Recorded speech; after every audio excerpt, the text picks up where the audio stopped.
It's day 3 of the ANC's National General Council in Boksburg, and delegates are focusing on some of the big issues facing the country and the party.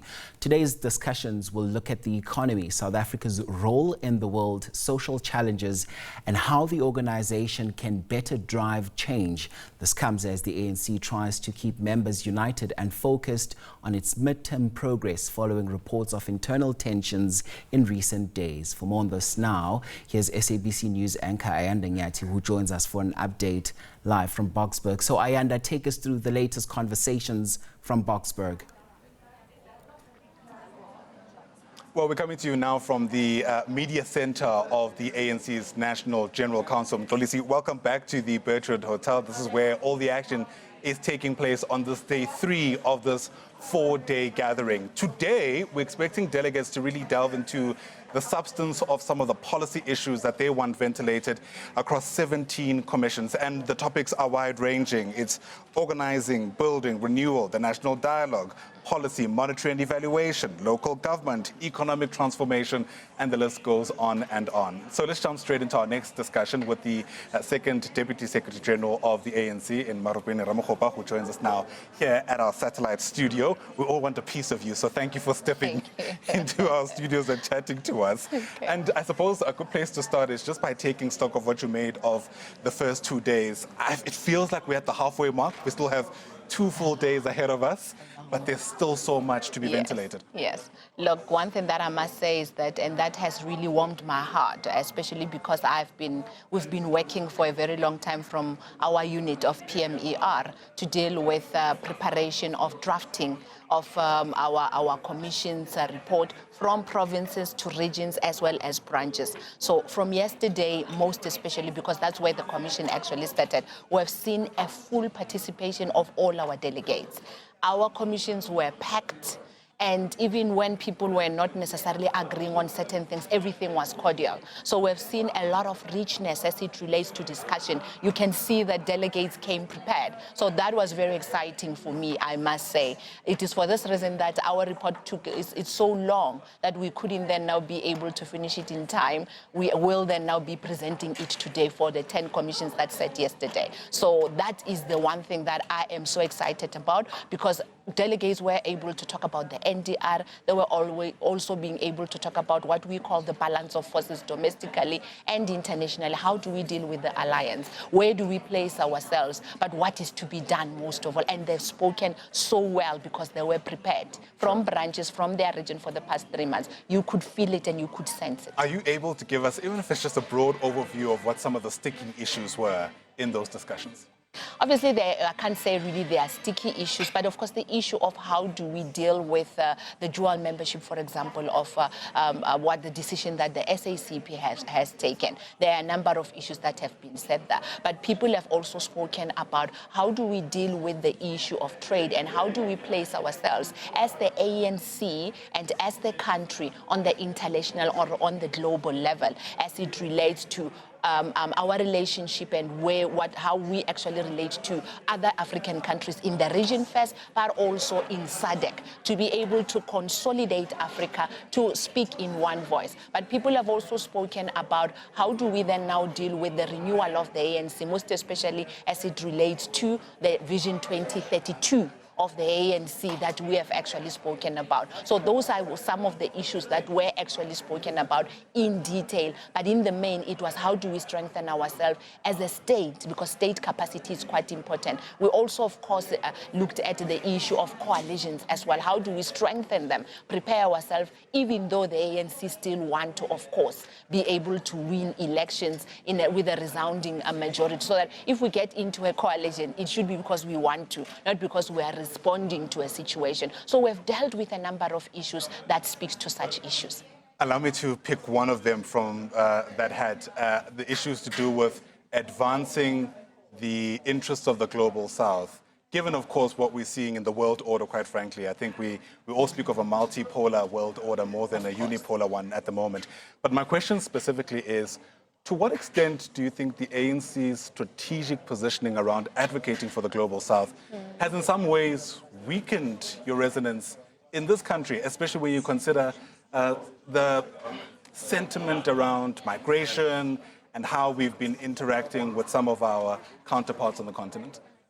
Look, I don't think that it has actually weakened us, because remember that all the continent speaks to the global south. If you look at the countries, for example, like China, they've got presence in the entire region of Africa, just as much as you would have France, you would have the USA. So what we need to do is to then now say, what is it that makes us stand out as a continent? It's for this reason that you will see that majority of the former liberation movement are also here in this National General Council. It then now tells you that we still are on the right track, and the most of our friends and our sister parties actually still have confidence in the decisions that ANC will take and the trajectory of leadership that the ANC need to take in order to steer the region in a specific place. Obviously, we have taken decisions outside of what is actually happening now. Those decisions, we took them in 2022. Now, where we are, we've got a GNU, and we've got shifting geopolitical issues that we need to respond to. And how do we respond to it as a South Africa? But consolidate SADC and consolidate Africa as a region. So that as we then now start talking about the issue of the South-to-South cooperation, as well as the global South in general, we speak to them with one voice. Remember that it's not only the issues of the BRICS or the issues of the G20 that we just had. We are also a member of G77, but we are also guests in what we call ASEAN, which is the Asian smaller economies in Asia as well. We are called there as guests. President was in Malaysia, for example, was invited. So you can see that whatever it is that we do, we speak on behalf of Africa. Now, how do we consolidate ourselves as a region to then now be able to take those opportunities, including continuing with our relationship with the global north as well, because we're not cutting ties with the global north. They are still very important. They played a very big role in the G20. You could have seen that. And the president, to be fair, was very clear about, still making friends all over the world. So point taken. But I do wonder to what extent you reckon, Second Dishi, there might be a bit of a disconnect.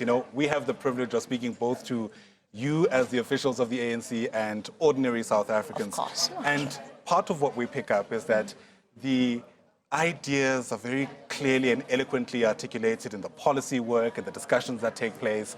But sometimes it feels that not all of the ideas trickle down to the ordinary person on the street. What do I mean by that? When it comes to issues of Pan-Africanism and the ANC positioning itself as very much a friend of other African countries, it seems sometimes that people on the ground struggle to resonate with that because of what they see around them, and this concept of people being able to simply come into the country when they want to and scramble for limited resources, for example. And I wonder to what extent this gathering can try and at least bridge what I think is a gap, in the ideals, the foundational principles that underpin the ANC and how people relate to these issues on the ground. Of course. Remember that issues of Global South or the issue of Pan-Africanism are not only migration.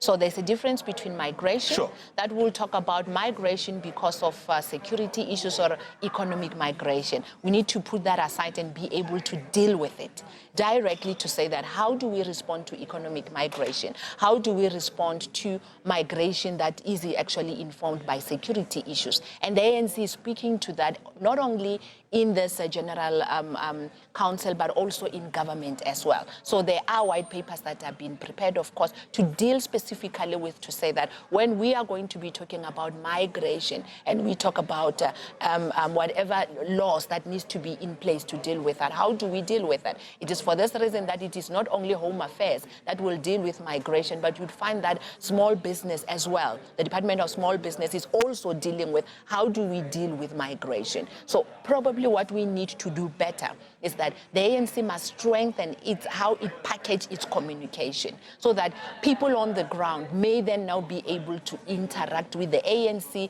resolution and inform them. I mean, we have found that our branches actually discussed the NGC's base document that speaks to such issues. And today, of course, as we are going to be starting now with substantive issues as it relates to governance and how the ANC should be able to deal with specific issues with the 17 commissions, we will be coming up with reprioritization of what is needed, informed by what branches said, what regions said, and what provinces. Because most of the time, we deal with our own issues as an NEC. But now we are going to actually first start with the report that comes from provinces that is informed by branches.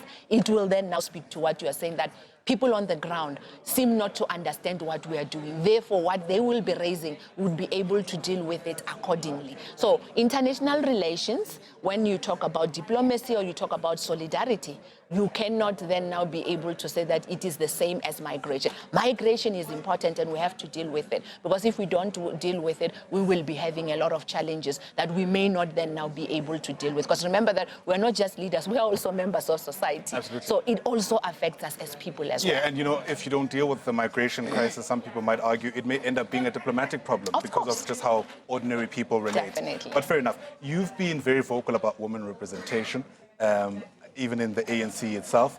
Are you satisfied with how much attention something like that is getting at a gathering like this?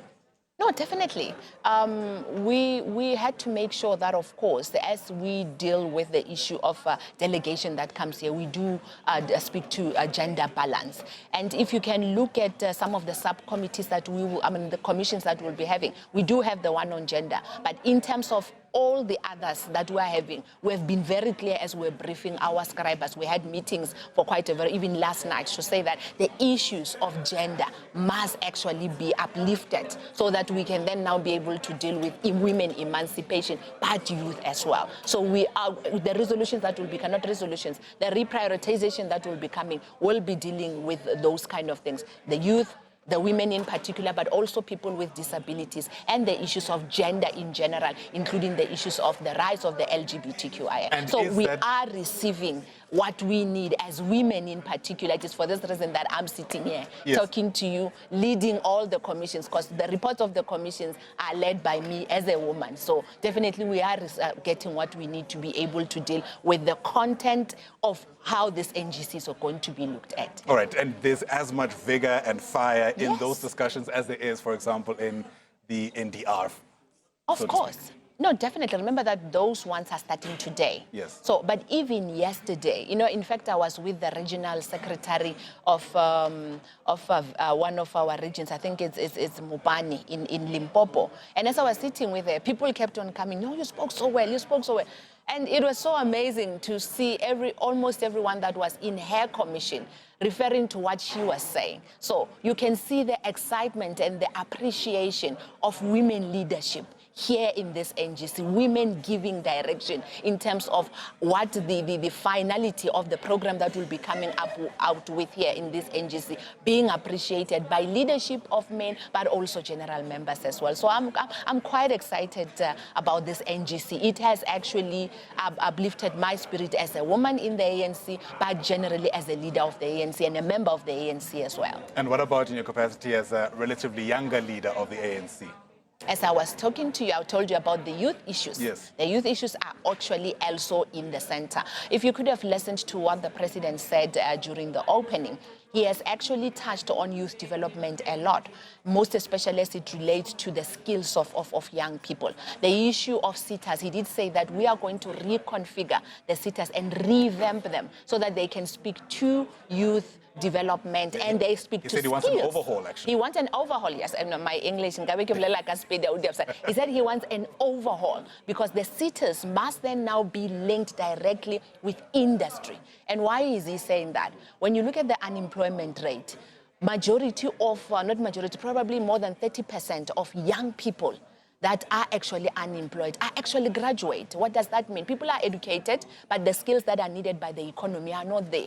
As a result, it means that the sitters, the overhauling of the sitters and aligning them directly with industry, it will then now be able to give industry an opportunity to say that we will skill people and we need this much of people to be skilled so that they can be absorbed in the economy. That's how you deal with unemployment. So young people, I'm not so young, I'm 45, I'm turning 46, but I'm relatively young. So that excited me a lot with the overhaul, and we are looking forward to what people will be saying about it and the actual plan of actually overhauling the sectors to align them directly with the industry players. That will help us to be able to absorb young people so that we can have skilled young people that are not only educated, but they must be skilled to deal with the economy, not only as employees, but also as entrepreneurs. All right, there's a lot at stake, so we certainly wish you all the very best as those commissions get underway today, and we certainly be looking forward to that report at the end of this particular gathering. That is Maropene Ramokgopa, the second